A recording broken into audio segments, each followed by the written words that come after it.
देख रहे हैं न्यूज़ 18 इंडिया और मैं हूं आपके साथ अर्पिता। कोरोना का खतरा अभी टला नहीं है। बार बार इसलिए हम आपसे अपील कर रहे हैं कि मास्क जरूर पहने। हमने एक मुहिम भी शुरू की है, #मास्क पहनो इंडिया, और इसके माध्यम से एक बार फिर आपसे हम अपील कर रहे हैं कि दूसरी लहर में केसेस थोड़े कम हुए हैं, लेकिन खतरा पूरी तरह से टला नहीं है। तीसरी लहर का खतरा हमारे सामने और उससे बचना है तो मास्क ही सबसे बड़ा हथियार है, इसलिए मास्क जरूर पहने। शुरुआत बड़ी खबर के साथ। मुंबई से एक बड़ी खबर आ रही है, न्यूज़ 18 के विवेक गुप्ता की खबर कि मुंबई पुलिस ने राज कुंद्रा को जिला कोर्ट में पेश किया, जहां से उन्हें 23 जुलाई तक के लिए पुलिस रिमांड में भेज दिया गया। पुलिस की तरफ से कोर्ट में यह दलील दी गई कि इस पूरे गोरख धंधे से कुंद्रा लगातार पैसा कमा रहे थे और उनके फोन की जांच से कई और राज सामने आ सकते हैं। एक रोज पहले शिल्पा शेट्टी के पति और बिजनेसमैन राज कुंद्रा को अश्लील फिल्में बनाने के आरोप में गिरफ्तार किया गया था और इसी साल फरवरी में पुलिस ने अश्लील फिल्म बनाने और उन्हें ऐप के जरिए रिलीज करने के मामले में केस दर्ज किया था, जिसमें राज कुंद्रा का नाम भी सामने आया था। इस मामले में मुंबई पुलिस अब तक 11 लोगों को गिरफ्तार कर चुकी है।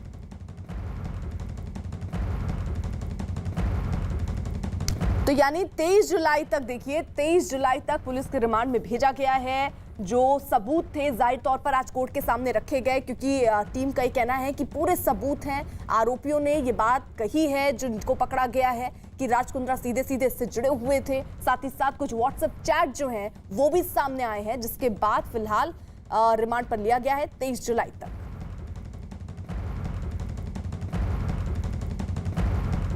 दो सहयोगी साथ हैं, दिवाकर सिंह हमारे साथ मौजूद हैं, साथ ही साथ विवेक भी हमारे साथ हैं। यानी विवेक, देखिए 23 जुलाई तक रिमांड पर रहेंगे, उनसे पूछताछ होगी और कड़ियां जोड़ने की कोशिश होगी। हाँ बिल्कुल सही अर्पिता, आपने देखिए राज कुंद्रा की मुश्किलें बहुत ज़्यादा बढ़ चुकी हैं, क्योंकि जिस तरीके से उन्होंने एक बड़े वकील को हायर किया था, आबाद पांडा ने जरह की थी और उनको उम्मीद थी कि शायद उन्हें जुडिशल कस्टडी भेज दिया जाए। जुडिशल कस्टडी भेजते तो राज कुंद्रा और उनकी जो लीगल टीम है वो बेल के लिए अप्लाई कर सकती थी, लेकिन मुंबई पुलिस शुरू से ही दावा कर रही थी कि उनके पास राज कुंद्रा के खिलाफ पुख्ता सबूत हैं और वो सबूत उन्होंने कोर्ट में डिस्कस भी किए। कोर्ट में कहा गया है कि पुलिस ने कहा कि कोर्ट में कि राज कुंद्रा के फ़ोन की जांच करनी है। साथ ही साथ जब राज कुंद्रा के घर पर छापेमारी की गई थी कल देर रात, तो उनके घर से काफ़ी बड़ी मात्रा में विदेशी करेंसी भी मिली है और ये भी सबूत मिले हैं कि राज कुंद्रा ने पोर्नोग्राफी फिल्म इंडस्ट्री से करोड़ों रुपए कमाए हैं। तो इन सब की जांच के लिए, इन सब की इन्वेस्टिगेशन के लिए राज कुंद्रा का कस्टोडियल इंट्रोगेशन बहुत ज़रूरी है। हालांकि दूसरी तरफ जो आबाद पांडा जो उनके वकील थे, उनका साफ तौर पर कहना था कि कस्टोडियल इंट्रोगेशन की ज़रूरत नहीं है, क्योंकि बाकी जो आरोपी इस पूरे मामले में पकड़े गए थे उन्होंने पूरी सच्चाई बयां कर दी है। लेकिन पुलिस बार बार ये कोर्ट को बताने की कोशिश कर रही थी, कन्विंस करने की कोशिश कर रही थी कि ये जो रैकेट है वो काफ़ी ज़्यादा बड़ा है, क्योंकि जो वीडियो फिल्म बनाई जाती थी वो मुंबई में बनाई जाती थी, लेकिन उसको सोशल मीडिया पर, ऐप पर और OTT प्लेटफॉर्म पर यूके से अपलोड किया जाता था। तो कहीं ना कहीं ये रैकेट नेशनल से बढ़कर इंटरनेशनल लेवल पे चल रहा था। इसको लेकर मुंबई पुलिस जांच करना चाहती है और मुंबई पुलिस की जांच में अब तक ये सामने आया है कि जो राज कुंद्रा है इस पोर्नोग्राफी इंडस्ट्री के वो मास्टरमाइंड थे। पूरा पैसा वो वही लगाते थे और जो भी कमाई थी उसकी मोटी रकम राज कुंद्रा को ही मिलती थी। तो पूरी इन्वेस्टिगेशन करने के लिए पुलिस ने कोर्ट को कन्विंस किया कि इनकी कस्टोडियल इंट्रोगेशन बहुत ज़रूरी है। बाकी जो दूसरे आरोपी गिरफ्तार किए गए उनके साथ 1-on-1 यानी कि फेस टू फेस इंट्रोगेशन करना बहुत ज़रूरी है। तो कोर्ट इन पूरे जो पॉइंट से उनको कन्विंस रखने के बाद कोर्ट ने कन्विंस हुए और राज कुंद्रा को 23 जुलाई तक पुलिस हिरासत में भेज दिया गया। अर्पिता, रहिए आप जरा साथ। देखिए अश्लील फिल्में बनाने के आरोप में गिरफ्तार राज कुंद्रा के मामले में मॉडल और एक्ट्रेस गहना वशिष्ठ ने भी अपनी चुप्पी तोड़ी।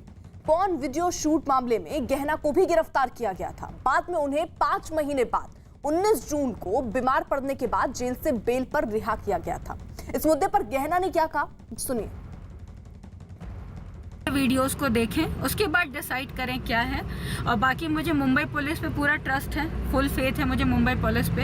इंडिया की सबसे अच्छी पुलिस मानी जाती है कि गलत नहीं करेगी और चीज़ों को गलत ना शो किया जाए, जो है वही दिखाया जाए। और कोई भी वीडियो पॉर्न नहीं है, सिर्फ नॉर्मल बोल्ड वीडियोस हैं जो कि ना जाने कितने डायरेक्टर्स, कितने प्रोड्यूसर और पता नहीं कब से बनते आ रहे हैं। अचानक से कुछ मुट्ठी भर के लोगों को उठाकर टारगेट किया जा रहा है। ना किया जाए, सच को समझा जाए और सच को ही शो किया जाए। और इन सब के अलावा अगर आप इंटरनेट पे देखेंगे, ना जाने पता नहीं कितने वीडियोस हैं उन्हें टारगेट नहीं किया जा रहा, जो कि एक्चुअली पॉर्न की कैटेगरी में आते हैं। यहाँ जितने भी वीडियोस की बातें की जा रही हैं, चाहे मुझसे रिलेटेड हो, चाहे राज कुंद्रा से रिलेटेड हो, चाहे शिल्पा शेट्टी का नाम लिया जा रहा हो बार बार, मेरी एक ही चीज़ की रिक्वेस्ट है कि प्लीज़ एरोटिका को पॉर्न से मिक्स ना किया जाए। यानी दिवाकर देखिए, अब गहना वशिष्ठ सामने आई, उन्होंने सफाई दी कि जिस तरीके के आरोप लगाए जा रहे हैं वो सरासर गलत है। देखिए, गहना वशिष्ठ को जब गिरफ्तार किया गया था अर्पिता, तब भी मुंबई पुलिस को उन्होंने जो बयान दिया था उसमें उन्होंने उमेश कामत का नाम लिया था और साफ तौर पर ये कहा था कि उमेश कामत और मुझे यानी गहना वशिष्ठ को ही ये जो पोर्न वीडियो है, ये जो फिल्में शूट करने का कॉन्ट्रैक्ट जो है वो जो प्रकाश बख्शी की कंपनी है उसकी तरफ से दिया जाता था। एक अहम चीज ये बताना चाहूंगा कि राज कुंद्रा भी उस कंपनी में पार्टनर है, तो जाहिर तौर पर अब ऐसे बयान आना कहीं ना कहीं मुंबई पुलिस यही चाहती है कि एक बार फिर से गहना वशिष्ठ हो, उमेश कामत हो या फिर इस मामले में गिरफ्तार अन्य आरोपी हैं, उनके साथ साथ सामने बिठाकर राज कुंद्रा से पूछताछ की जाए और जिसका मौका अब उन्हें मिलेगा, क्योंकि कोर्ट ने जो है 23 जुलाई तक राज कुंद्रा को पुलिस कस्टडी में भेज दिया है। तो इन 4 दिनों में पुलिस के ऊपर भी काफी दबाव होगा कि वो तमाम नए साक्ष्य क्या लेकर आती है सामने, क्योंकि जब ये पूछताछ होगी, आमने सामने बिठा के पूछताछ होगी, तब ये साफ हो पाएगा कि आखिर जो स्टेटमेंट दिया गया था उसमें कितनी समानता है। लेकिन इस पूरे मामले में जिस तरह से अब राज कुंद्रा को कस्टडी में भेजा गया है पुलिस की, मुश्किलें उनकी बढ़ने वाली हैं कहीं ना कहीं, क्योंकि आने वाले दिनों में मुंबई पुलिस का साफ तौर पर कहना है कि उनके फोन की हमको जांच करनी है। अगर फोन में जिस तरह से चैट सामने आई है, अगर उस फोन में वो चैट हुई तो मुश्किलें और बढ़ जाएंगी और ऐसे में मुंबई पुलिस के पास साक्ष्य बहुत ज्यादा है, ऐसा उसका दावा है। तो इसी साक्ष्यों के आधार पर आगे जांच बढ़ेगी और जितने भी आरोपी इस पूरे मामले में कुल 12 आरोपी हैं, क्योंकि राज कुंद्रा के साथ रयान को भी जो है कोर्ट में प्रोड्यूस किया गया था।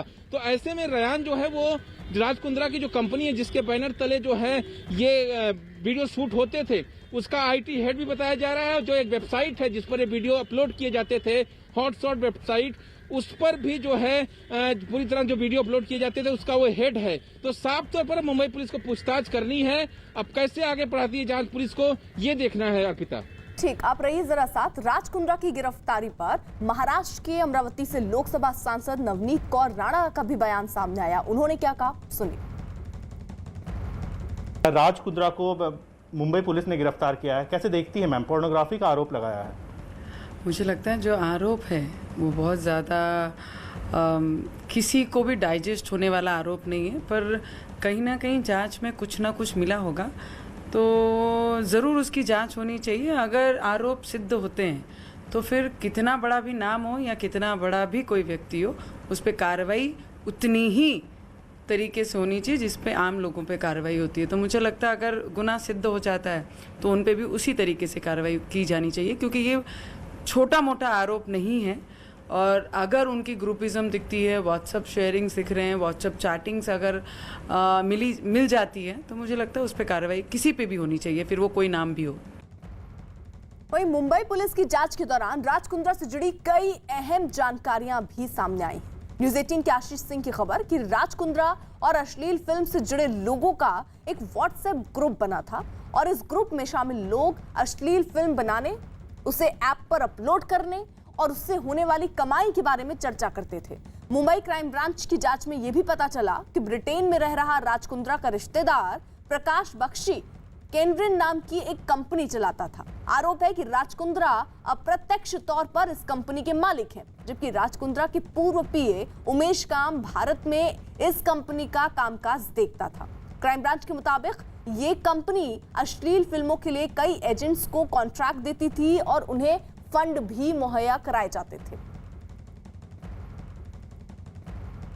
यानी विवेक, कई ऐसी कंपनियों के नाम सामने आ रहे हैं, कई ऐसे नाम भी सामने आ रहे हैं। क्या अभी कुछ और गिरफ्तारी राज कुंद्रा के बाद हो सकती है आने वाले दिनों में?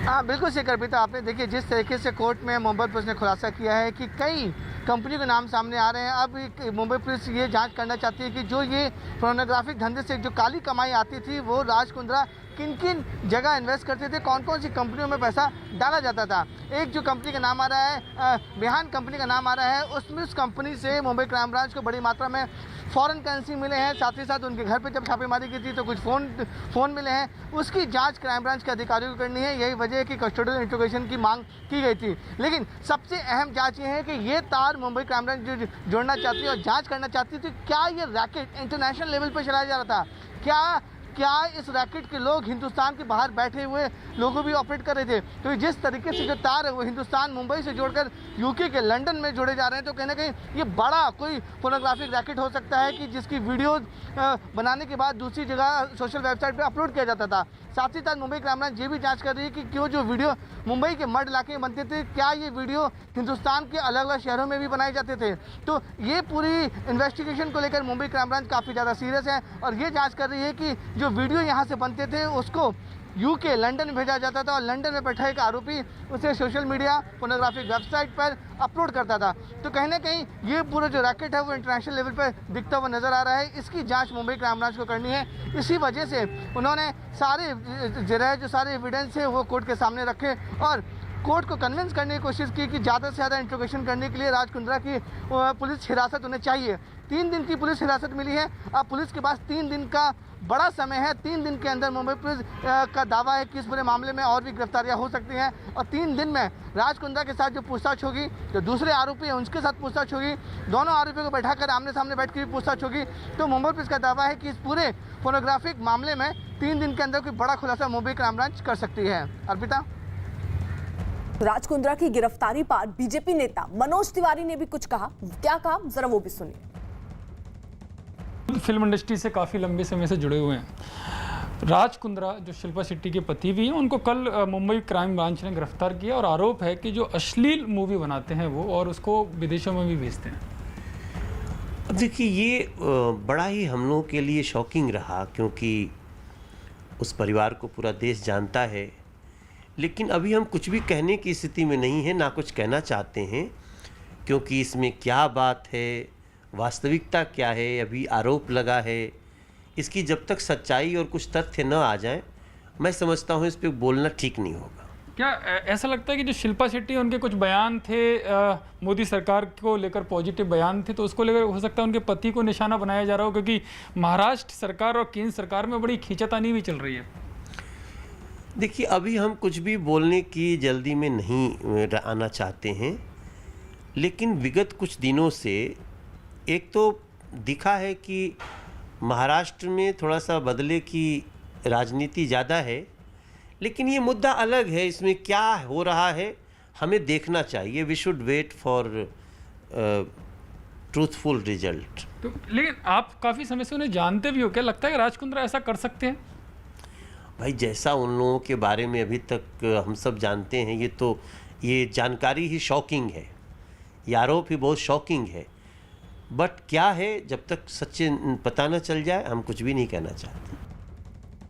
मुंबई पुलिस ने इस मामले में राज कुंद्रा के अलावा रायन जॉन थाप नाम के एक और आदमी को गिरफ्तार किया और ये बताया जा रहा है कि राज कुंद्रा के साथ जॉन थाप नाम का ये जो आदमी है वो भी अश्लील फिल्म बनाने से जुड़े कारोबार में शामिल था। तो 2 गिरफ्तारियां, जहां एक तरफ कल ही राज कुंद्रा की गिरफ्तारी हुई, उसके बाद रायन जॉन थाप भी गिरफ्तार किया गया।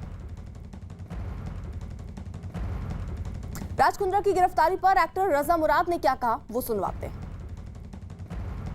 किसी पर भी इल्जाम लगने से पहले उसकी तह तक पहुंचना जरूरी होता है। तो मैं यही कहूंगा कि जो इन्वेस्टिगेटिव एजेंसीज हैं उन्हें अपना काम करने दीजिए, प्रोसिक्यूशन को अपना काम करने दीजिए और डिफेंस को अपना काम करने दीजिए। वो भारतीय नागरिक हैं, उन्हें हक है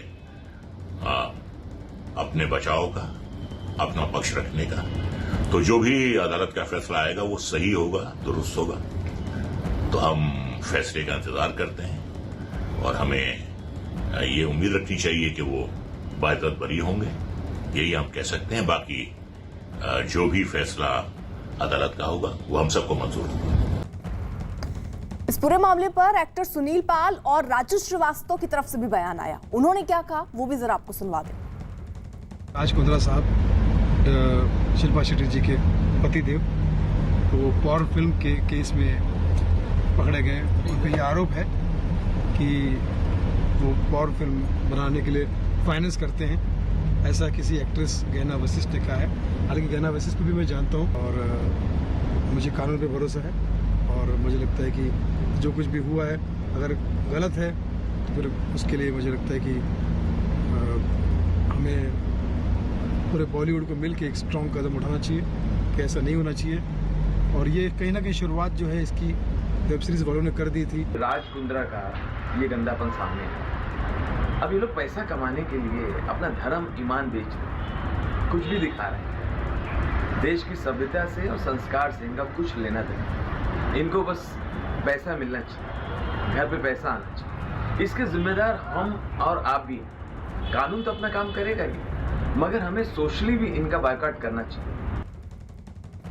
दिवाकर, जरा बताइए कि अभी तक की जो पूछताछ हुई है उसमें क्या कुछ सामने आया। ये भी खबरें हैं कि जो 11 गिरफ्तारियां हैं उनको भी जो राज कुंद्रा हैं उनके साथ बैठाया जाएगा, बाकायदा आपस में उनसे भी पूछताछ होगी कि कितनी बात सही है कितनी बात गलत है। अर्पिता, देखिए 2-3 घंटे की कल पूछताछ हुई थी राज कुंद्रा से और उस दौरान उनसे वही सवाल किए गए जो बाकी के आरोपियों ने उनकर आरोप लगाए थे, चाहे वो गहना वशिष्ठ हो या फिर उमेश कामत हो या इस पूरे मामले में जो बाकी के अन्य आरोपी हैं। उन्होंने जो स्टेटमेंट दिया था उसी के आधार पर मुंबई क्राइम ब्रांच की टीम ने सवाल बनाए। जब सवाल पूछा, संदेह जो अगर संतोषजनक जवाब जो है वो नहीं मिला, तब मुंबई पुलिस की तरफ से उनकी गिरफ्तारी की गई। और गिरफ्तारी के बाद जो कोर्ट में पक्ष रखा है पुलिस की तरफ से, आपने जब विवेक हमारे जो सहयोगी वो बता रहे थे कि कोर्ट में जो साफ तौर पर कहा गया है कि राज कुंद्रा पोर्नोग्राफी वीडियो से करोड़ों रुपए कमा चुके हैं और ऐसे में उनके फोन को जब्त किया गया है, फोन की जांच करनी है, इसलिए उन्हें रिमांड चाहिए। तो कोर्ट ने कहा कि 3 दिन की रिमांड हम आपको एक्सेप्ट करते हैं, ग्रांट करते हैं, आप 3 दिन में इनसे पूछताछ करिए। तो 3 दिनों की रिमांड जो मिली है, इसमें मुंबई पुलिस के सामने सबसे अहम चीज होगा कि जो आरोपी, चाहे वो गहना वशिष्ठ है जो जमानत पर फिलहाल बाहर है, इसके अलावा उमेश कामत है, इनके सामने बिठाकर पूछताछ करेगी। लेकिन सबसे अहम चीज होगा उमेश कामत। उमेश कामत पूर्व पीए भी रह चुका है राज कुंद्रा का और उसी ने राज कुंद्रा का नाम पुलिस की पूछताछ में लिया था। तो ऐसे में जब उमेश कामत ने राज कुंद्रा का नाम लिया था, जब फरवरी में ये कार्रवाई हुई थी उस दौरान ही ये लग गया था कि राज कुंद्रा को आज नहीं तो कल पुलिस समन करके बुलाएगी। हालांकि बीच में कुछ फेरबदल हुए मुंबई पुलिस में, जिसके चलते थोड़ा टाइम लगा, लेकिन 5.5 महीने की जांच के दौरान मुंबई पुलिस ने तमाम साक्ष्य जुटाए और साक्ष्य जुटाने के बाद जब समन किया, उनसे सवालात किए गए, जब संतोषजनक जवाब नहीं मिला तो उन्हें गिरफ्तार किया गया। अब इस मामले में सबसे अहम यही होगा कि आखिर उनके फोन से क्या मिलता है, फोन की जानकारी। और इसके अलावा मैं आपको एक जानकारी दे दूं, 27 मार्च 2021 को सरलीन चोपड़ा ने महाराष्ट्र साइबर सेल में अपना स्टेटमेंट दर्ज कराया था। हालांकि उस मामले में अभी तक कोई कंप्लेन दर्ज नहीं की है महाराष्ट्र साइबर सेल ने, लेकिन हो सकता है कि मुंबई क्राइम ब्रांच की टीम महाराष्ट्र साइबर सेल से संपर्क करे और संपर्क करने के बाद सरलीन चोपड़ा ने जो स्टेटमेंट किया था लिखित में, उसको जो है लेकर भी आगे की जांच बढ़ाई जाए। क्योंकि सरलीन चोपड़ा ने कहा था कि उन्हें एक पोर्नोग्राफी वीडियो बनाने के लिए 20 लाख रुपए तक ऑफर हुए थे। तो ऐसे में अब देखने वाली बात ये होगी कि कई सारी कड़ियां जुड़ेंगी और कई सारी कड़ियों के साथ आने वाले 3 दिनों में कई और बड़े खुलासे और कुछ और गिरफ्तारियां हो सकती है। यानी देखिए विवेक, नजर तो इस पर होगी क्योंकि अब जैसा नाम इन्होंने दिवाकर ने सरलीन चोपड़ा का लिया, कई ऐसे लोग जो पहले भी आरोप लगा चुके हैं, क्या उधर भी कनेक्शन इसके जुड़ते हुए नजर आ रहे हैं, इस पर देखिए नजर रहेगी। लेकिन जिस तरीके के ऐप जिसकी जानकारी दी जा रही है, क्योंकि गहना की तरफ से कहा गया कि जो ऐप है आप जाकर देख लीजिए, ऐसा कुछ भी नहीं था जिस तरीके की बातें कही जा रही हैं। वो ऐप कहां से जुड़े हुए थे, क्या वो इंडिया के ही हैं, जो कंपनियों का नाम अभी तक सामने आया है उनके तार कहां जुड़े हुए हैं, और क्या उधर भी किसी को बुलाया गया है कि पूछताछ के लिए? अर्पित, देखिए आपके सवालों का जवाब दूं इससे पहले मैं आपको एक अपडेट दे देता हूं अपने दर्शकों को। शाम 4 बजे मुंबई पुलिस के जॉइंट कमिश्नर इस पूरे मामले में एक बड़ी प्रेस कॉन्फ्रेंस करने वाले हैं और प्रेस कॉन्फ्रेंस में कई बड़े खुलासे कर सकती है मुंबई पुलिस, क्योंकि मुंबई पुलिस का साफ तौर पर यह देखना था कि कितने दिन तक राज कुंद्रा को पुलिस कस्टडी मिलेगी। 3 दिन की पुलिस कस्टडी मिलने के बाद बाकायदा अब 4 बजे मुंबई पुलिस इस पूरे मामले में प्रेस कॉन्फ्रेंस करेगी। जॉइंट कमिश्नर क्राइम के मिलन भारम पे इस प्रेस कॉन्फ्रेंस करेंगे और पूरा खुलासा करेंगे कि आखिरकार इसमें कौन कौन से लोग इन्वॉल्व हैं, कितना बड़ा ये रैकेट है, किस तरीके से राज कुंद्रा का नाम सामने आया है, क्या क्या सबूत मुंबई पुलिस के पास है। इसका खुलासा पूरी शाम 4 बजे मुंबई पुलिस आधिकारिक रूप से करेगी। अब मैं आपके सवाल का जवाब देता हूं, गहना वशिष्ठ कौन है? गहना वशिष्ठ इस पूरे मामले में आरोपी हैं। गहना वसीस को मुंबई क्राइम ब्रांच ने गिरफ्तार किया था। गहना वसीस को इसलिए गिरफ्तार किया गया था क्योंकि जब यहाँ पे मुंबई के फरवरी में छापेमारी की गई थी मड इलाके में, तब वहाँ पे जिन लोगों को अरेस्ट किया गया था उनमें से गहना वसीस भी थी। एक आरोपी अपने आप को बचाने की कोशिश कर रहा है। हालांकि मुंबई पुलिस ने साफ तौर पर कह दिया था कि उन्हें बेल उनको इसलिए मिली ताकि उनकी तबीयत खराब है, लेकिन हर बार बेल को मुंबई पुलिस ने कोर्ट में ऑब्जेक्शन डाला और ऑब्जेक्शन का कोर्ट ने माना भी, इसलिए उन्हें बेल नहीं मिली थी। लेकिन कुछ दिन पहले उनकी तबीयत काफ़ी ज़्यादा खराब हो गई थी, जिसके बाद कोर्ट ने उन्हें बेल देनी पड़ी। मुंबई पुलिस का ये भी दावा है कि गहना वसीस के खिलाफ भी काफ़ी अहम सबूत हैं। गहना वसीस ने जो स्टेटमेंट दिया था उसके तार कहीं ना कहीं मुंबई के बाहर विदेशों से भी जुड़ते आ रहे हैं, क्योंकि गहना वसीस ने बताया था कि जो वीडियो हैं वो हिंदुस्तान में अपलोड नहीं होते हैं, वो जो वीडियो हैं वो सब कुछ विदेशों में अपलोड होते हैं। जिस तरह हमने बताया था कि राज कुंद्रा के जो दूसरे आरोपी हैं वो यूके के लंदन में बैठे हुए हैं, सारा वीडियो मुंबई में शूट होता था। वीडियो की प्रोडक्शन, जो पोस्ट प्रोडक्शन और प्रोडक्शन होती है वो भी मुंबई में सब कुछ होता था।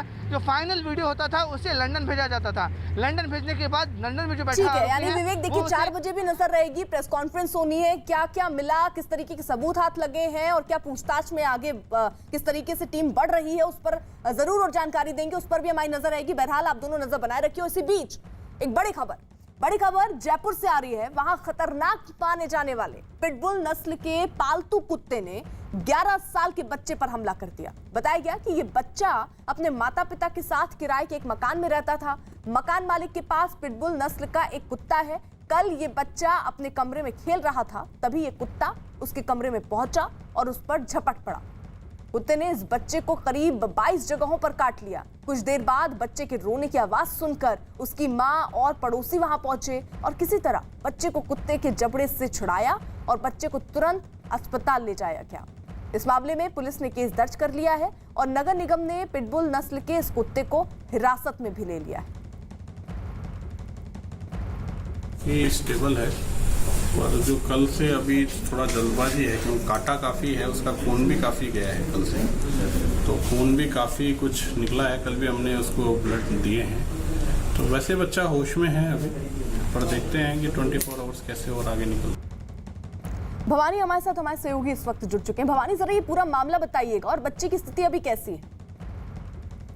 देखिए ये जो एक किराए के घर के अंदर जो परिवार रहता था ये, और उसके पिता काम पे गए हुए थे, घर पे बच्चा और उसकी एक बहन थी, और उसी दौरान जो मकान मालिक था जिनके पास में एक कुत्ता था, मकान मालिक का हालांकि कहना है कि ये कुत्ता उनके किसी रिश्तेदार वहाँ छोड़ कर गए, वो उसकी चेन उस दौरान जिससे बंधा हुआ था, कहा जा रहा है कि वो चेन तोड़कर कुत्ता वहां से निकला और उसके बाद में जहां पर ये जो बच्चा था जिस कमरे के अंदर, उसके अंदर चला गया और उसके बाद में उसने बच्चे पर इस कदर हमला किया कि 20-22 से ज्यादा घाव आ गए।